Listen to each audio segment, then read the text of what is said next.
Ağdamda dünyaya gəlmişəm, amma müharibə uşaqlığımızı yarımçıq qoydu. Ağdam bizdən aldı. Torpaqlarımızı itirdik, şəhidlər verdik, yurdumuzdan didərgin düşdük. Amma o torpaq heç vaxt ürəyimizdən çıxmadı. İllər keçdi və illər bu həsrəti daha da alovlandı. Dəmir yumruğun sahibi Ali Baş Komandanımıza isə xüsusilə təşəkkür edirəm.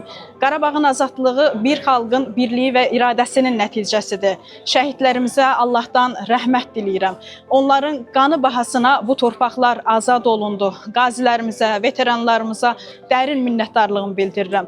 Bu qələbənin hər addımında onların izi var.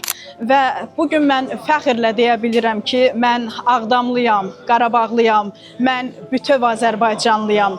Bugün mənim üçün ən böyük his o torpağa, ata-baba yurduna geri dönməkdir. Allah bu sevinci illərdir yolunu gözləyən hər kəsə nəsib eləsin.